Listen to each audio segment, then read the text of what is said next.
Hi, welcome to Co-Fed Families.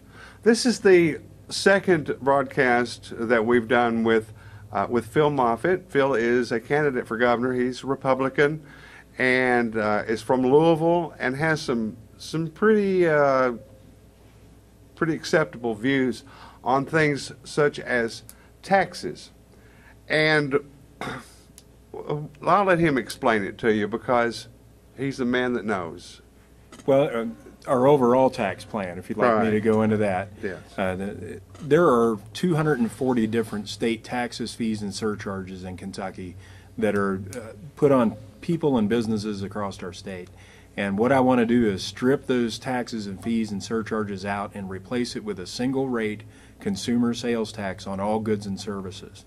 This will mean no more personal income taxes, no more corporate income taxes or business income taxes, and no more filing of a state tax return for individuals or businesses. And it also removes embedded taxes. So the embedded taxes you currently pay today that you don't see in gasoline and tobacco and alcohol, in ammunition, firearms, would all be taken away.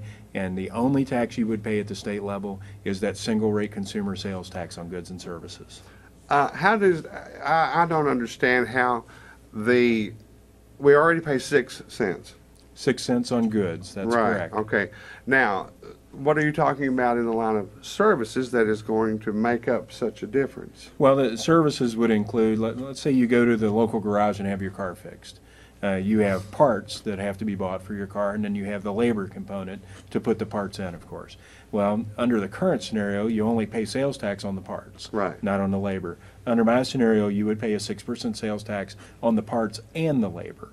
Okay. So what a lot of people don't understand is that when you go to a business and buy something, you're actually paying the taxes of the owner.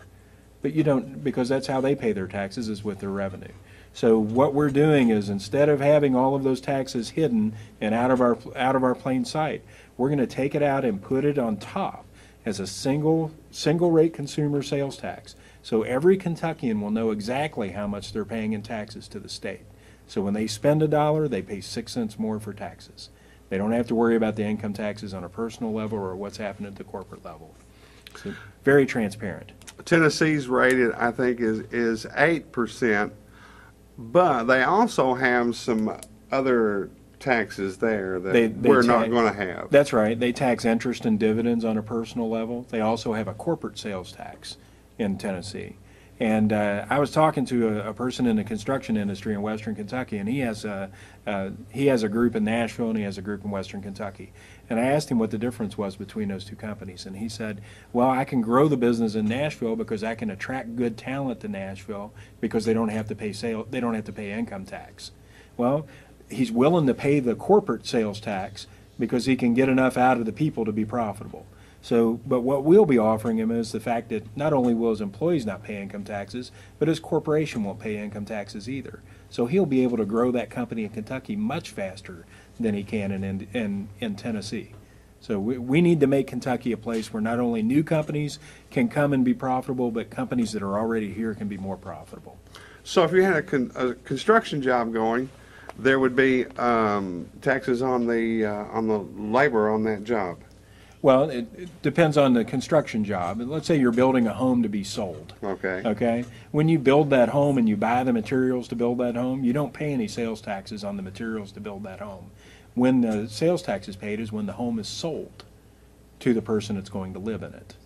So if you buy a $100,000 house, there will be a 6% sales tax on that house when you buy it. And of course, you can wrap that into your loan just like, any other cost of buying a home.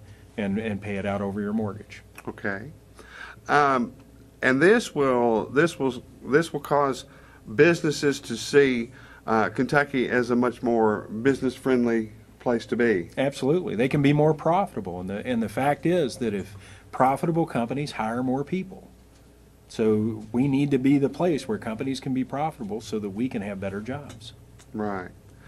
And we have been talking about the cold severance tax, and according to your plan, your tax plan, the our legislators in Frankfurt would no longer be getting our coal severance. That's right. The coal severance tax would go away. And I know that that sounds like a double-edged sword at the beginning.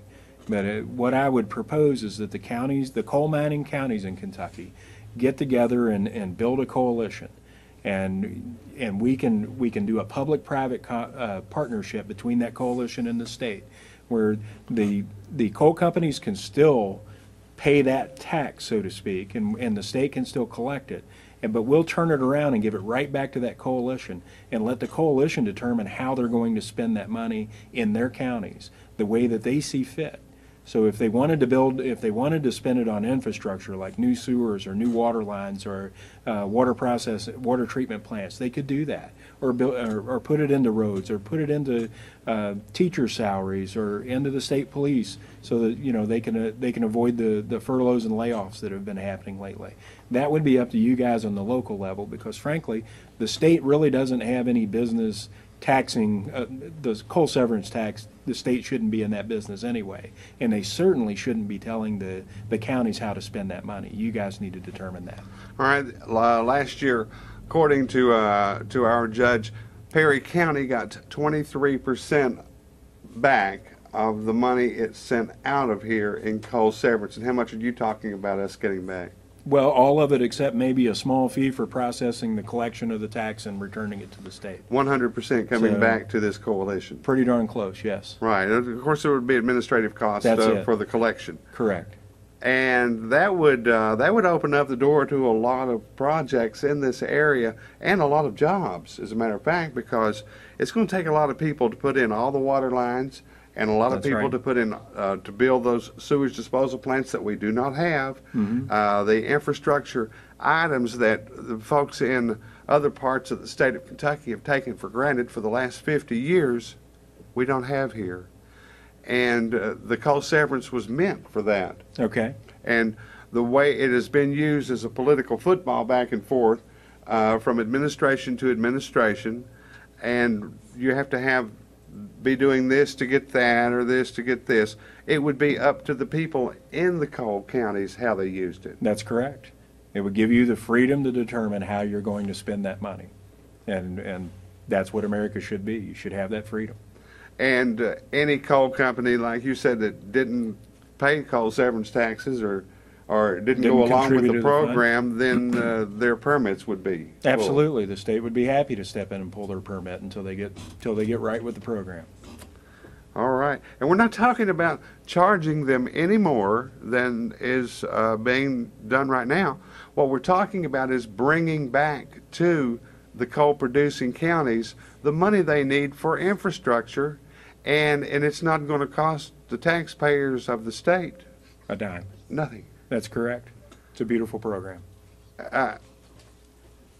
See, you're going into that common sense thing again, and and that's something I'm sure would be a breath of fresh air to most of you who are tuned into the program, because that's what we've been missing in Kentucky is that common sense. And I think we're hearing some pretty good ideas here, other than just the same political garbage that we hear every election out of the people that are a part of the problem in Frankfurt, that play political musical chairs, trying to get this job or that job, moving up the ladder and do all this stuff.